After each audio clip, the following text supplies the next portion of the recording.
Hi, everyone. I'm Alex Usher, and this is the World of Higher Education podcast. In the wake of World War II, the nations of the world thought seriously about the relationship between education and peace. One of the outcomes of that thinking was the creation of the United Nations Educational, Scientific, and Cultural Organization, UNESCO for short, whose founding charter states, "Since wars begin in the minds of men, it is in the minds of men that the defenses of peace must be constructed." And since higher education was part of that mandate, that arguably makes UNESCO the world's oldest higher education organization. UNESCO has long been a voice for higher education as a public good. But the world's changed a lot since the 1940s. In most of the world, it's viewed a great deal more pragmatically than it used to be. And along with the increasing sophistication of the higher education sector and the increasing density of expertise around higher education, there's a lot more organizations and forums that can advise nation states on the development of their higher education systems. So, what's UNESCO's role in higher education these days? With us today to answer that question is Noah Sobe, UNESCO's Chief of Section for Higher Education. We cover a lot of ground in this interview, from UNESCO's history to its current activities. Contra my suggestions that UNESCO is perhaps too idealistic, Noah makes a strong case for the need for an organization that can make the normative case for the causes of higher education, and lets us in on some of UNESCO's lesser known activities, which really do deserve a wider audience and greater understanding. This episode's a great way to open up 2026. So without further ado, let's throw things over to Noah. Noah, let's start with UNESCO's role in higher education and where that comes from. Obviously, in the 1940s, in the wake of World War II, the United Nations had some lofty goals about education and the way it could contribute to world peace. So what were those original objectives? How was UNESCO supposed to operationalize that? And how has its role evolved over time? Thanks for the question, Alex. And let me just say, it's a pleasure to be a guest on your show. I admire your work and really appreciate the contributions you and your team make. Education, science, culture. Basically seeing these as the basic building blocks of sustainable peace, of shared prosperity. In one sense, I think the objectives have not changed. The strategies, the approaches we use have probably shifted, but I think the core mission endures and definitely endures in its relevance. One thing I think you can say about our world today is that UNESCO is needed more than ever. In terms of like changed approaches, as you know well, like the sort of post-World War II era, was guided a lot by a certain kind of technocratic engineering spirit, that we could design a better world. I still believe we can design a better world. I think everyone at UNESCO does. But I think we recognize that that needs to be a co-constructed, it needs to be a much more democratic process. The second, and related to that, I think, we have a very different orientation towards youth involvement, a commitment toward intergenerational co-leadership that's very different than at our founding moment. But I think our basic objectives, our basic understanding of what our functions are, I think those endure. And just quickly to review, we talk at UNESCO about having 5 functional areas. One is normative standard setting. The second is working as a laboratory of ideas.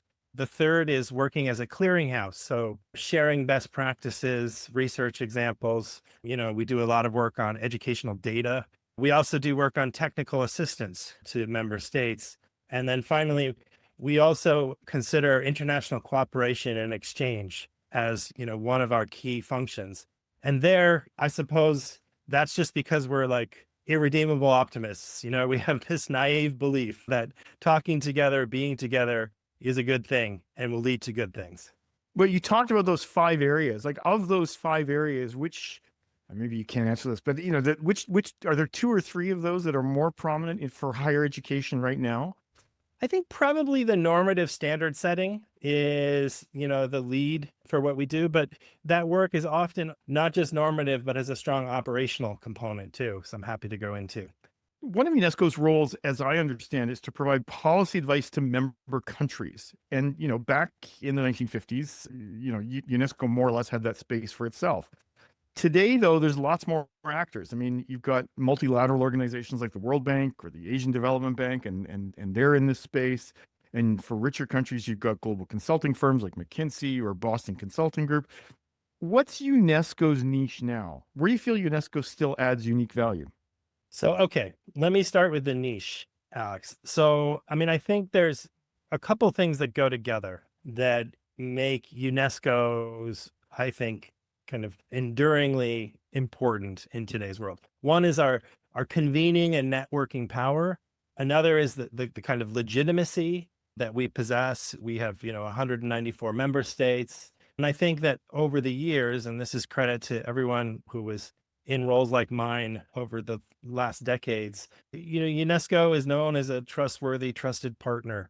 And I agree with you. The international development space, has a huge plethora, diversity of different partners, different stakeholders, private actors. You mentioned the consulting firms, each bringing in different types of expertise, different resources, different experiences to the table. And at the same time, like the ecosystems of education have gotten increasingly complicated, so very different than they were when UNESCO was founded.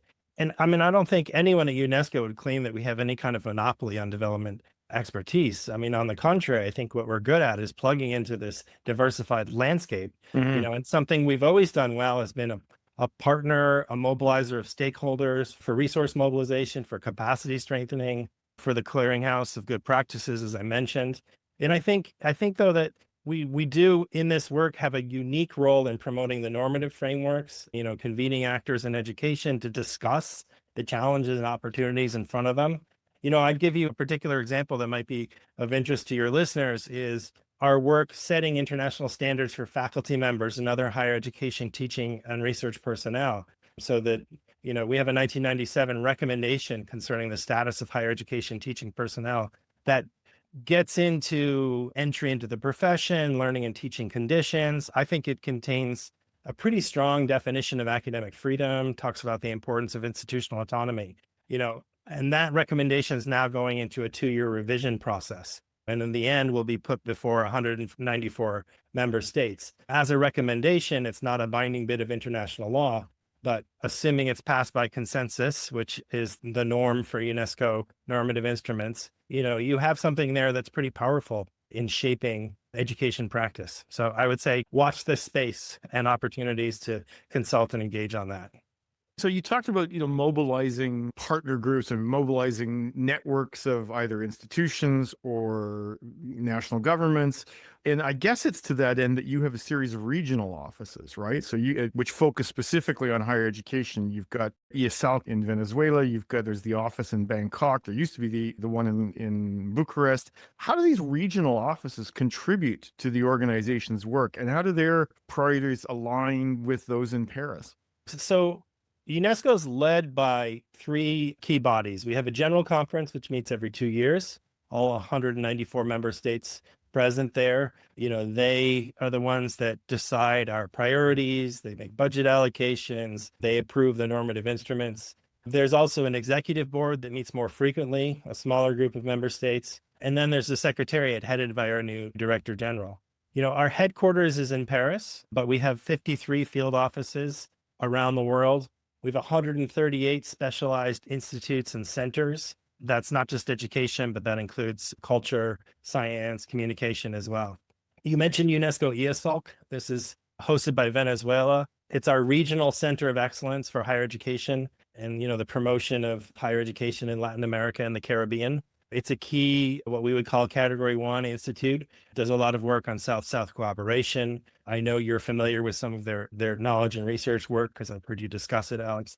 Thailand and Bangkok is an example of a regional office. So, hosted by the government of Thailand and responsible for a set of countries there. Bangkok is, like Jakarta, Beijing, Delhi. We have 5 regional offices in Africa, Rabat, Dakar, Yaoundé, Nairobi, Harare. These are the offices from which we coordinate the implementation, operationalization of all these other work we were talking about, the clearinghouse, the normative instruments. So honestly, actually, all of them work in higher education. And the work is, of course, adjusted to the particular context in which they're working.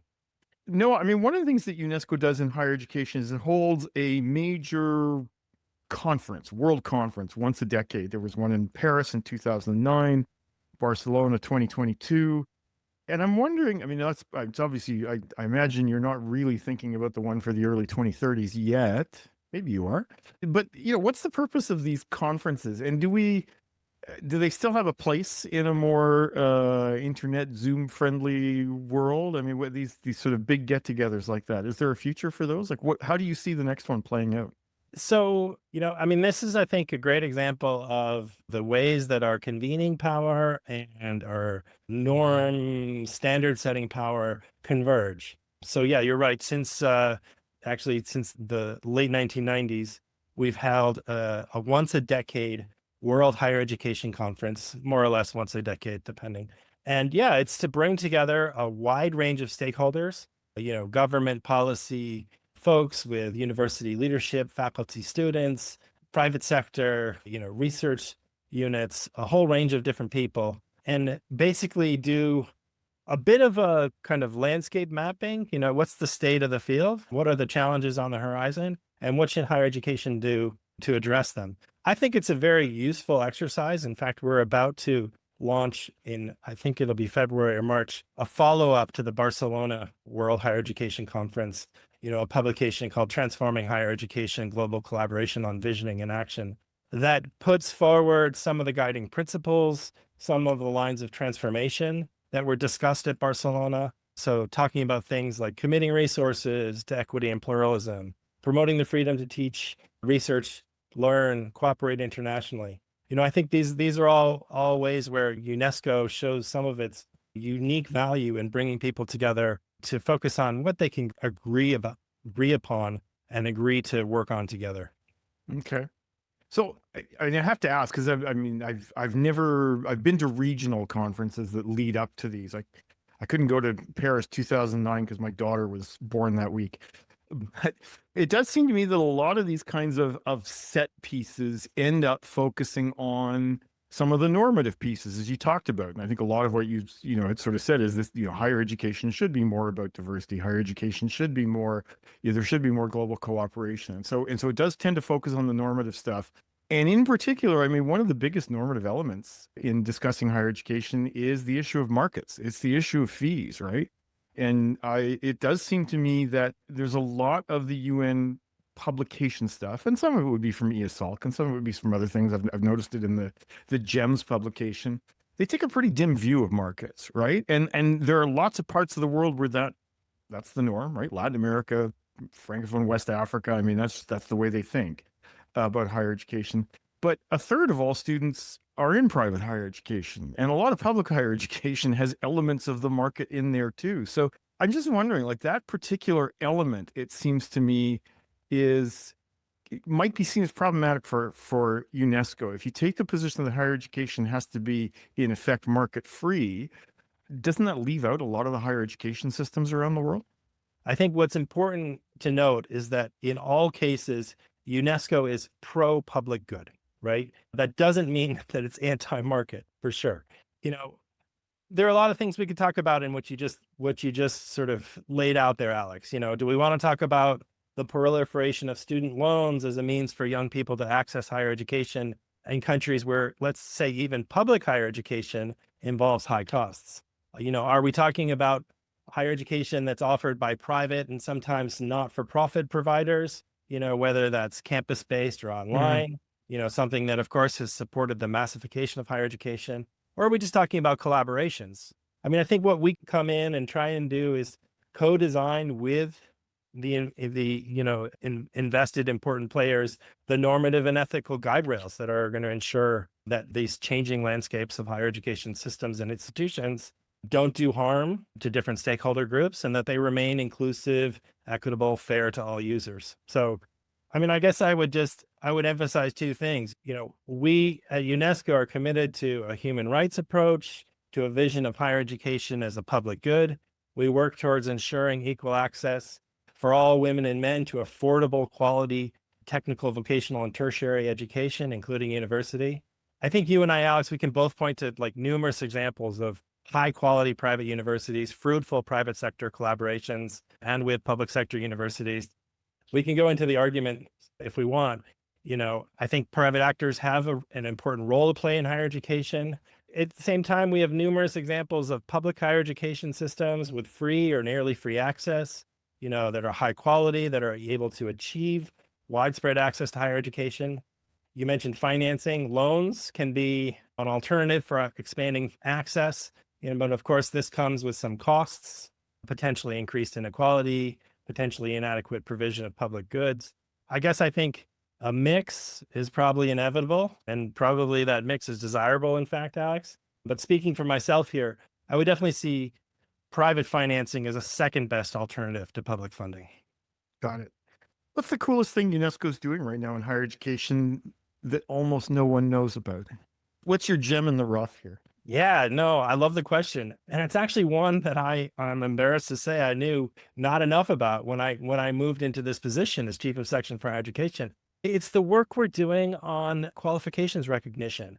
On the one level, it's pretty technical and kind of like infrastructure policy building, but it's fascinating. We've basically created this global higher education ecosystem that promotes academic mobility, that really helps us advance access and inclusion, and also strengthen higher education quality, of institutions and programs.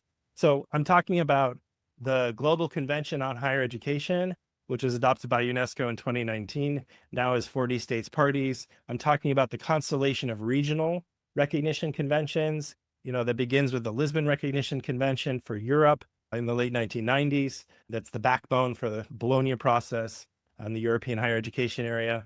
And then regional conventions for other world regions that I won't mention in interest of time. But basically, this is an ecosystem that's like at once normative and operational, because the conventions specify, legal frameworks for cross-border recognition of qualifications. And they also set up institutions and networks for the sharing of information that enables people to have their qualifications recognized. And I think one of the things that's particularly beautiful about this gem is that these conventions essentially establish a right for individuals to have their academic qualifications evaluated for study or professional purposes. And what I find fascinating and really significant is that the burden of proof is placed on the nationally designated authorities, right? So it's not necessary to establish exact equivalence between a foreign and a domestic qualification, but instead, and this I think appropriately recognizes the sort of rich diversity of higher education institutions and systems globally, all these conventions specify that recognition is to be granted unless there are substantial differences between a foreign and a domestic qualification. So it's a really important protection for individuals and a really important way that we, I think, succeed in that, what did I call it at the beginning? Naive optimism of, international exchange and Right. cooperation, making the world a better place. So let me ask you for a best case scenario for, say, the next decade or so. If we come back and have the same discussion in 2035 or 2036, where do you think UNESCO might make its biggest impact on global higher education? Let's see. Thanks, Alex. So, yeah, I would say together we've succeeded in making higher education great again. We've made it more inclusive. We've made it better protected, better connected. It's better resourced. It's more critical, creative, innovative. It's more relevant and impactful. I can also think of some things that higher education will be less of, rather than more of, maybe less hierarchical and so forth. We're talking in 2035 now, Alex. The UN is stronger than ever. I'm happy to report. We're 5 years into a new development agenda, the successor to the SDGs. Right. And one of the things that new agenda does, and this is where I see actually UNESCO over the next 10 years potentially having some real impact, is close the distance between SDG 4.3 and SDG 9.5.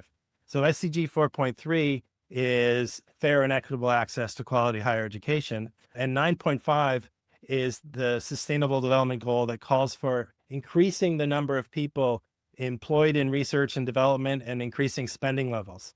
I mean, it's always struck me as crazy that those are like so far apart when we know that higher education institutions are the places where basically we are creating the knowledge, the capacities that build this technologically advanced world that we inhabit together. So, in one sense, in 2035, I'd like to say that the research and innovation agenda and the inclusion and access agenda have been brought together because people have realized that both succeed when they're closer together. And that sounds like something that UNESCO could play a fairly big role in. And just giving the timing, an early 2030s conference right after the adoption of new SDGs. I mean, is that a Let's plan it, Alex. Let's plan it. all right? You I got hope it. you get there. Okay, I will make it this time. Noah, thank you so much for being with us. It's been a pleasure, Alex. Again, thank you for all you do. And it just remains for me to thank our excellent producers, Tiffany McLennan and Sam Pufik, and you, our readers and listeners, for joining us.